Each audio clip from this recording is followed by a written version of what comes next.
Yoki Terada, the Research Standards Editor for the George Lucas Educational Foundation's Edutopia website, says, without the repetitive reinforcement of information, students will forget up to 56% of what they are taught within 1 hour. Think about that. That is over half.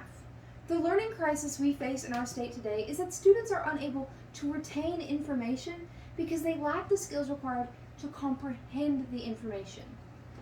According to the 2019 ACT Profile Report in the state of Arkansas, 69% of students scored below proficient in comprehension on the ACT. But comprehension doesn't just come up in English, it comes up in other subjects such as math or science as well. For example, even if a student has a strong grasp on math concepts and works well with numbers and complex formulas, if they have poor comprehension skills, they will be unable to work through complex word problems that are meant to challenge a student to use their critical thinking. This is because comprehension is a cross-subject skill that students need to be able to gain the most from their education.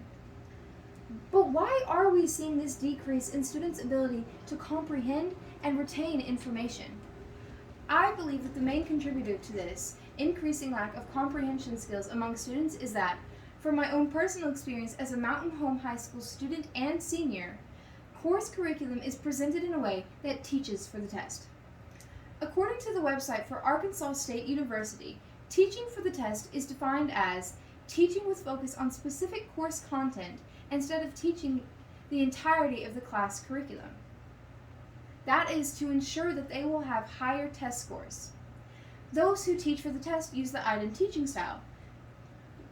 The item teaching style is when you teach with focus on only certain parts of the curriculum instead of the whole curriculum because you know it will be on the test.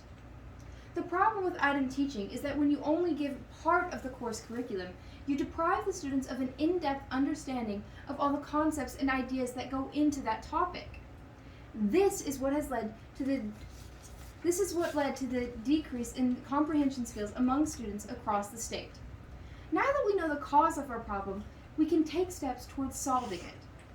Although this issue cannot be solved overnight, there are some practical things that can be done to start.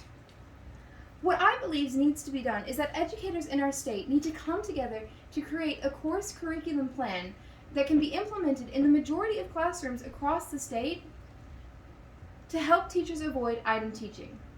But there are two key components that must be included for this to be effective. The first necessary component is that teachers need to support a curriculum-based teaching style over an item teaching style. That is, instead of focusing on specific course content because you know it'll be on the test, you need to teach the entirety of the course curriculum. The second key component is the incorporation of all 5 learning styles into the classroom. That is, visual, auditory, logical, verbal, and kinesthetic.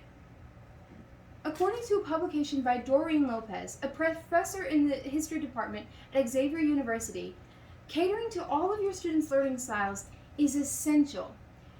In addition, as you implement and incorporate each unique style into your classroom, you will challenge your students to use their critical thinking, which will further develop their comprehension skills by having them learn with a style other than their own from time to time. Incorporating these two components into a plan for teaching curriculum across the state will overall help to improve the retention of information that students gain in school. In our schools, our educators struggle with the challenge of preparing students for their future. As members of the community who are concerned with education in Arkansas, I know I am not the only one here who has recognized this growing issue in our state. By recognizing that we need to get rid of teaching for the test and replace it with a course teaching plan that incorporates both a curriculum-based teaching style and all 5 of the different learning styles, we will be able to successfully improve retention of information among students across the state of Arkansas. Now, on this call for action, I leave you with the words of attorney and former First Lady Michelle Obama. The ability to read, write, and analyze. The confidence to stand up and demand justice and equality. The qualifications and connections to get your foot in the door and take your seat at the table. All of that starts with education. And as the representatives of the educators in your community, that education starts with you, right here, right now.